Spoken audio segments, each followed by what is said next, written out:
Welcome to Gospel Truth with Andrew Wommack, a teaching ministry that focuses on God's unconditional love and grace. And now, Andrew continues teaching from the life-changing Word of God about excellence. Welcome to our Tuesday's broadcast of the Gospel Truth. Today, I'm continuing a series that I started yesterday talking about excellence. Excellence in your spirit, in your attitude. And I just happen to have a brand new book on this. It's the very first time we've offered this, and I tell you, this is powerful. Yesterday, I began to introduce this subject. Let me go back to Daniel chapter 6, verse 3. And this says, "Then was Daniel preferred above the presidents and princes because an excellent spirit was in him." Did you know everybody would like to be preferred? Everybody would like to see God promote them. Everybody would like all of these great results that Daniel and Shadrach, Meshach, and Abednego had. Everybody would like these results, but not everybody is willing to do what they did to get it. Now, we don't earn the blessing of God. None of us are ever going to be perfect, and please don't misunderstand what I'm saying. I'm not saying that you've got to dot every I and cross every T and you got to be this perfect person. But I am saying that there are attitudes, or what I'm calling here excellence, an excellent spirit that draws the favor of God, that causes God to promote you. You know, let me make this comparison.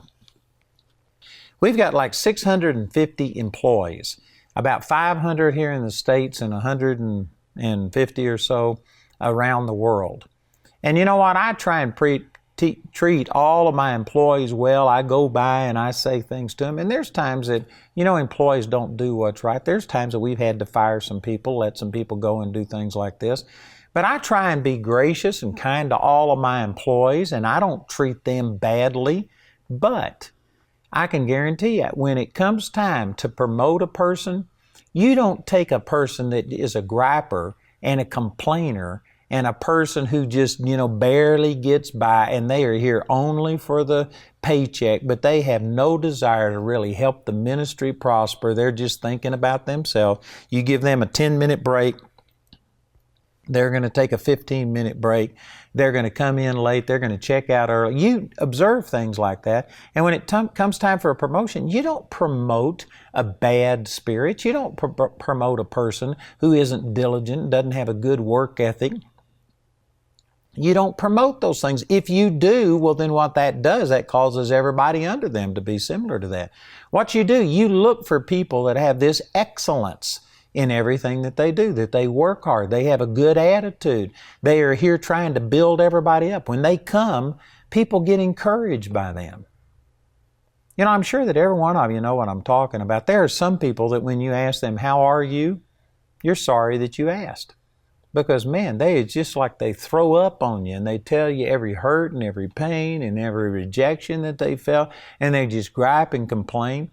But then there's other people that when you see them, man, they are just encouragers. They build people up. They inspire other people to do better. See, those are traits of an excellent spirit.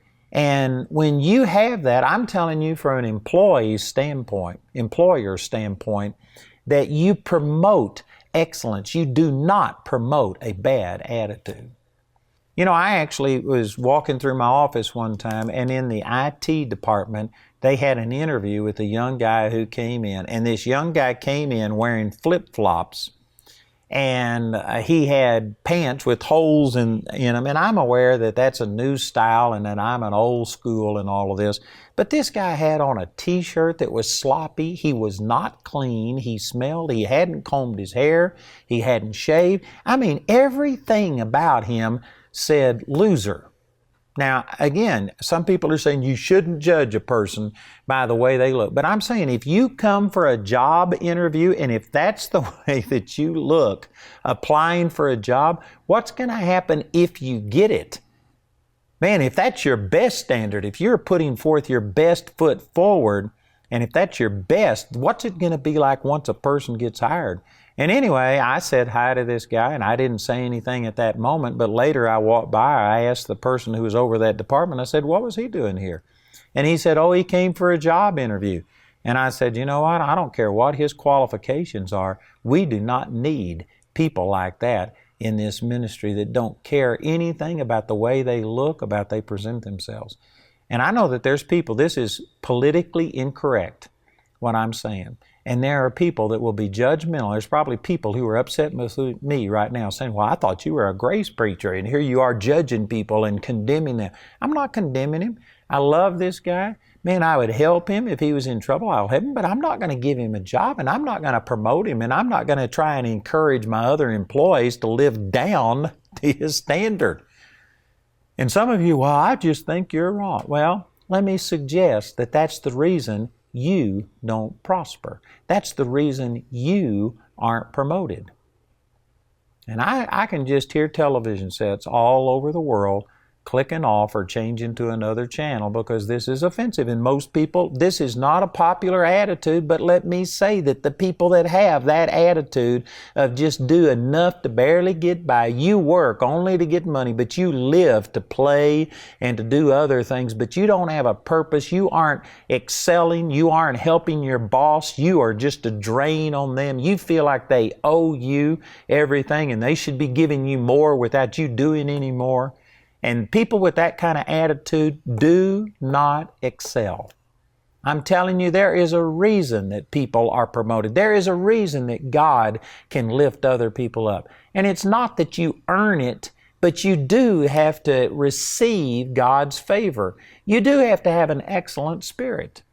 It says in Proverbs chapter 23, verse 7, as a man thinks in his heart, so is he.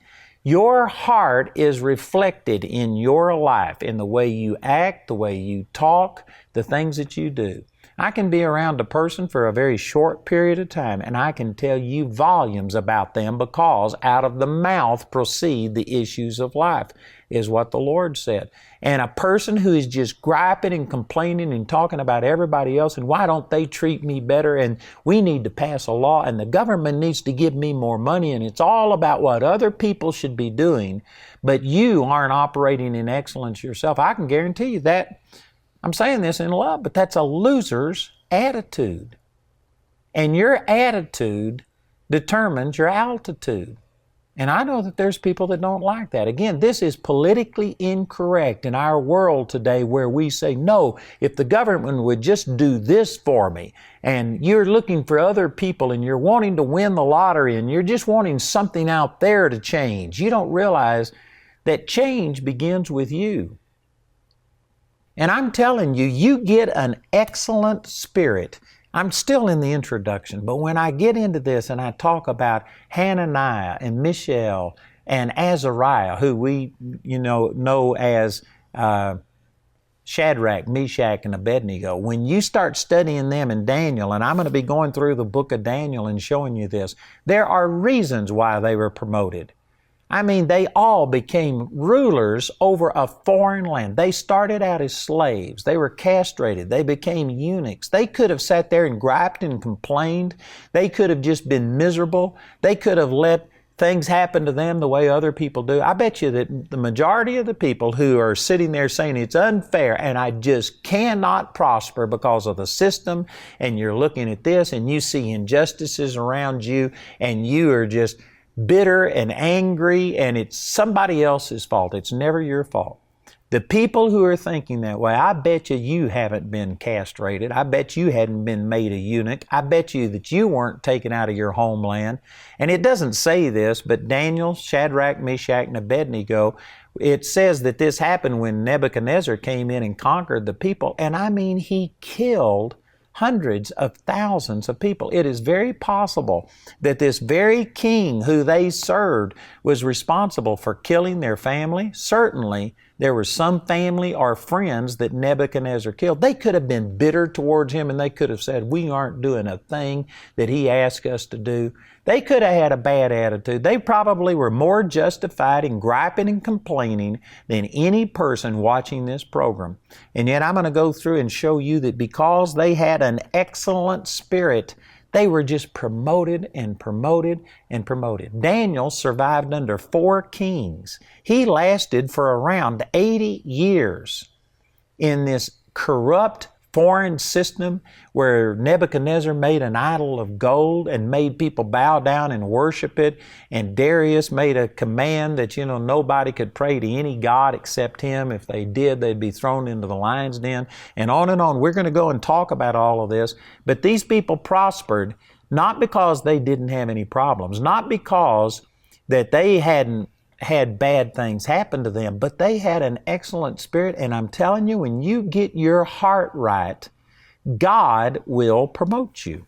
Let me read these verses to you out of Ephesians chapter 6. This same thing is said over in the book of Colossians, but in Ephesians chapter 6, it says in verse 5, servants, and the word servants here literally means slaves. He's talking about a slave and master situation. This is not God approving of the institution of slavery, but it did exist, and how do people function under it? He's given you instructions how a slave should obey their master. He says, servants, be obedient to them that are your masters according to the flesh, with fear and trembling, in singleness of your heart as unto Christ, not with eye service as men pleasers, but as the servants of Christ, doing the will of God from the heart, with good will doing service as to the Lord and not to man, knowing that whatsoever good thing any man doeth, including even a slave, the same shall he receive of the Lord,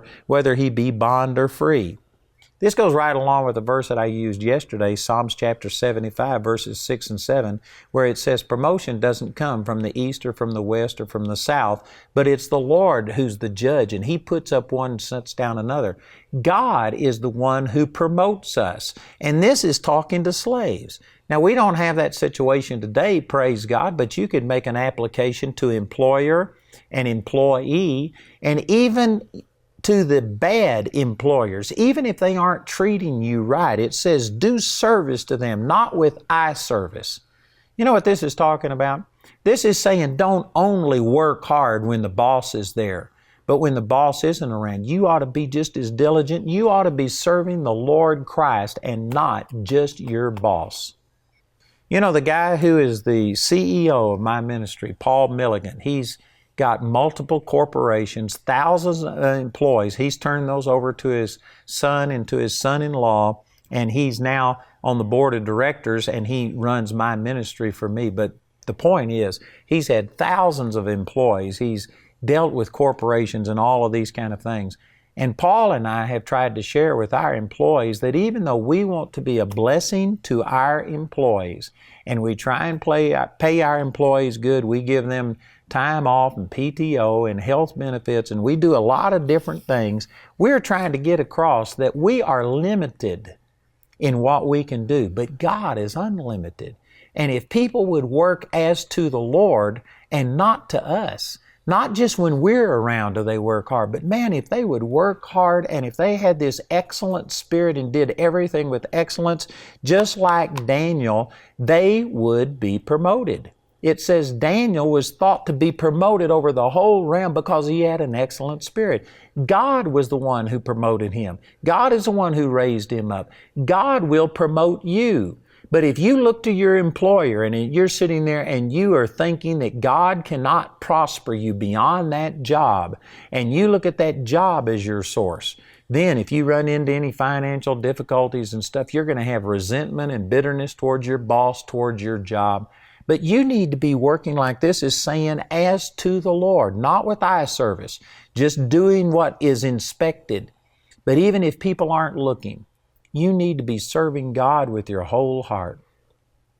And again, Paul Milligan, the CEO of my ministry, has a great testimony about this. I'm not going to give the whole thing. Maybe later I will in this teaching. But he was under a boss who was treating him wrong, taking credit for his ideas, and he knew it, but rather than get bitter, rather than try and make his boss fail, he just said, I'm going to make this man the most prosperous man that this company's ever had. And he did that for years.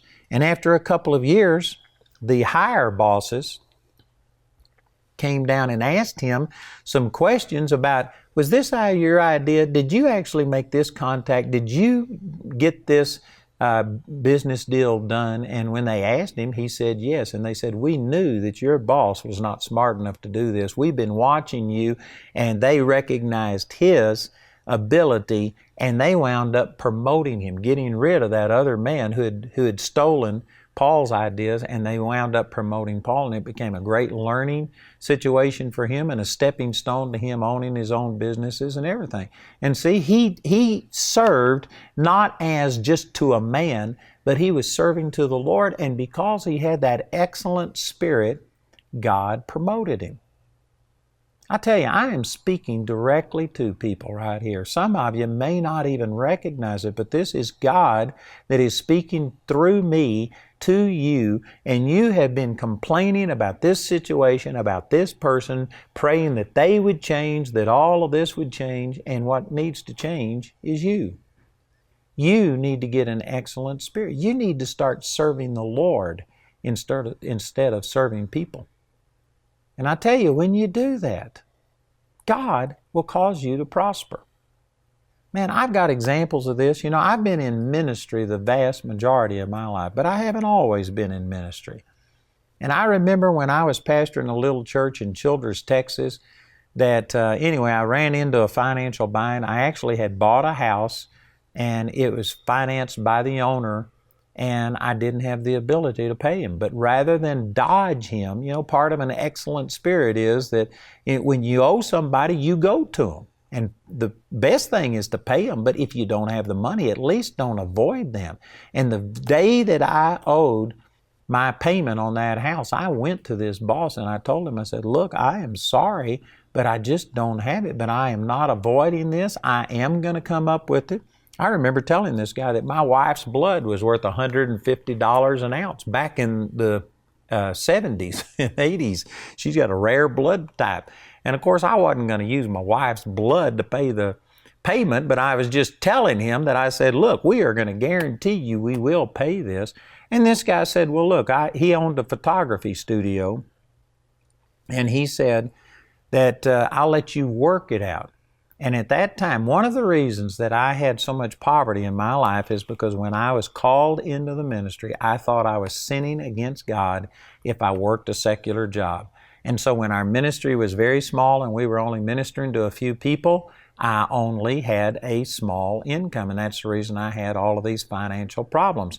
But when I came into this situation, I couldn't tell this man that, you know, I owed him money, and I couldn't tell him, well, I'm not going to work for you and pay this off in wages. I felt obligated to him. I'd given him my word I was going to pay him. So anyway, even though it was against the way I had been living the last few years, I just knew that I had to get this guy paid, and so I accepted this job. And I went in and started developing pictures. And it's a long story, but I remember the very first time he ever started trying to teach me how to develop pictures. He took this one shot. We had a machine, and you put the negative in there, and you made a shot. And then he printed the thing, and he ran it through the machine, and he brought it out into the light, and he had me look at it, and he says, what's wrong with this picture? And I said, nothing. I said, it looks great to me. And he says, there's too much magenta. I didn't even know what magenta was. And he started trying to teach me how to develop pictures properly. And I just didn't get it. And he was so busy. He was so far behind. He had the contract with the high school to print an 8x10, 2 5x7s, and 16 wallets for every student. And his person that developed pictures had quit. He was in a bind, and he needed me to do it. So he just gave me a little bit of training and then basically put me in the dark room and told me to do it on my own. And I didn't know what to do. But you know what? I had this excellent Spirit. I had the Holy Spirit, and I started praying in tongues, and I asked God to show me. And I started doing things that I couldn't have done on my own. Matter of fact, there was one time, I hadn't got time to explain this to you, but anyway, there was a thing that we had to print one wallet-size picture on just one 8.5 by 11 sheet of paper, and we only put that one wallet picture on there because it was nearly impossible to put different pictures from different people. You would have to turn on the light, open the machine, take out the negative, put a new one in, and you had to put this in a box. Anyway, I don't know if this makes any sense to you, but it was hard to do. But I saw that we were wasting paper, and so I went ahead and I put 8 different wallet pictures on one 8.5 by 11 sheet of paper. And so I had it sitting out on a table waiting to dry, and I was in the dark room working, and this boss comes running in, and he says, "I can't believe you did this." And he says, "I have worked here for 26 years. There is only one time in 26 years that I've been able to do something like this." He says, "You couldn't do this again if your life depended on it." And I said, "Oh yeah?" And I took him into another room where I must have had like 8 tables with dozens and dozens of those pictures printed on there. And he just looked at it and shook his head and he says, "I don't know what you're doing," but he says, "Keep doing it." And did you know, in just about 3 or 4 weeks, I saved this man's business from going bankrupt. And because of it, he came and offered me 50% ownership in his business after just 3 or 4 weeks. And I mean, I didn't have to invest any money. If I would just work for him, he would give me 50% of his business. And this was back when I was poor. This was back when I was struggling. It was quite an offer, but that's not what the Lord told me to do. And I turned it down. And that's when the Lord sent me to Pritchett, Colorado, and I had to turn it down. But I'm saying that God promoted me because I had an excellent attitude, because I trusted God. I did more than what was asked of me. And I'm not saying this to pat myself on the back. I'm saying it to verify what the Scripture says. There is a reason that people are promoted. And I've just got this attitude that, God has blessed me, and whatever I set my hand unto is blessed. It's going to prosper. I really believe that. I really believe that if something was to happen, and for whatever reason I was not in the ministry, I would go down to Walmart and I could get a job as a greeter, and I guarantee you I would be the best greeter they ever had. Because of that, somebody would see and promote me, and I would get a better job. If I went to work at McDonald's, it wouldn't be long until I'd be managing the McDonald's and then owning the McDonald's. And I just don't care what you do. I know that when you have this attitude and you are serving the Lord and not serving people, and you aren't doing it to eye service, when you do that, it attracts the power of God and it releases the favor of God. And I know some of you think I'm weird, but I think you're weird to have this as part of our inheritance. And as I go through this series, I'm going to show you that this is part of what you've received as a born-again Christian. You've got the Spirit of God on the inside of you. In your spirit, you've got love, joy, peace, long-suffering, gentleness, goodness, faith, meekness, and temperance. You've got all of these things. And if you are a griper and a complainer and negative and discouraged, you aren't operating in what God has given you. If you were to get your heart right, and instead of praying for everybody else to change, instead of praying that you would win the lottery and that somehow or another, favor would just drop out of the sky, and if you would begin to recognize who you are and what you have and begin to operate in it, promotion would come just like it did for Daniel, because he had an excellent spirit. Man, that's powerful. I'm out of time, but tomorrow we're going to start getting into some more of this. I've got this new book entitled Excellence, and the subtitle is How to Pursue an Excellent Spirit. If you pursue it, you can get it. If you don't, you won't. Man, this is powerful. I've also got CDs and DVDs on this. If you'll listen, our announcer will give you information about how you can get this product. Please call or write today, and then join me again tomorrow as I continue the gospel truth. Discover the blessings that accompany an excellent spirit when you get Andrew's teaching titled Excellence.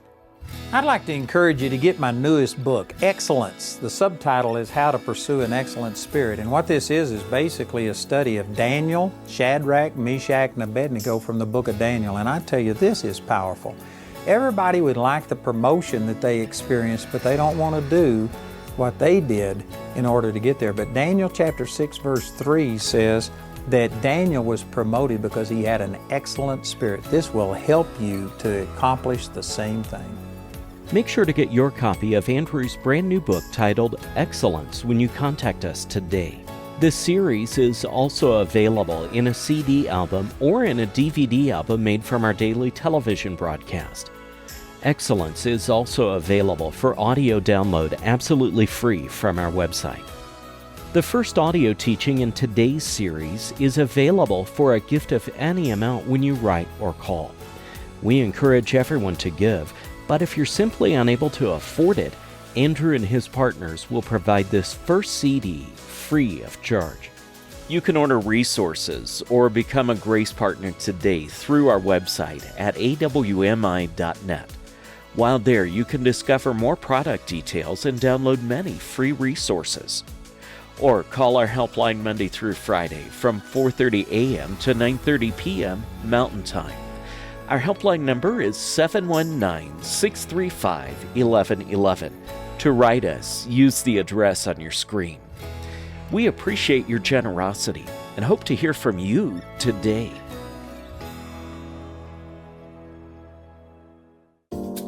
Attention Dallas-Fort Worth area. Andrew's coming to Texas, November 9th through the 11th. You need to expect a harvest. You need to plan on a harvest.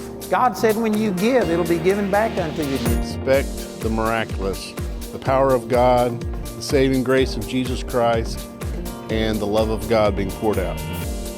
The Holy Spirit will take what you have and who you are in the Spirit, and it will reproduce itself in your physical life and in your actions. Register online to receive a free gift at the event. Secure your spot for the Texas Gospel Truth Seminar by registering today at awmi.net/events. Childress Hybrid is a unique blend of independent study and face-to-face time with instructors and with other students who are determined to go deeper with God. You'll study courses at home, but then join your fellow classmates in person. I love the new hybrid program. I think it's excellent because as a full-time working person, it just makes my schedule more available. Childress offers weeknight and Saturday classes to accommodate your work schedule. Most people have to work every day, all day long, and this would definitely make it a lot easier for them to be able to come up here. It's nice to come home and change into my pajamas and crawl in bed and watch my videos, you know. I highly recommend the hybrid program. I think it's fantastic and it'll accommodate many schedules. Childress Hybrid adapts to your busy lifestyle and allows you to experience the best of both Childress online and on campus. Learn more at charisbiblecollege.org/hybrid. I want to let you know that we are doing what we call a live Bible study every Tuesday night at 6 o'clock Mountain Standard Time. We are broadcasting from our facilities here in Woodland Park, and we are just sharing the Word, and it's actually live. You can text in your questions, you can call and ask for prayer, but we will answer as many of your questions as we can. About 25-30 minutes worth of teaching and maybe 25 minutes worth of answering questions. It's just a great interactive thing every Tuesday night, 6 o'clock p.m. Mountain Standard Time. Meet the Joneses. They made a commitment to get up early every morning and watch the Gospel Truth with Andrew Wommack on TV. Only problem is, as much as they love Andrew, mornings do not love the Joneses. They wish there was some way they could simply watch Andrew on TV whenever they wanted. With Roku plugged to your TV, you can watch Andrew on demand whenever you want.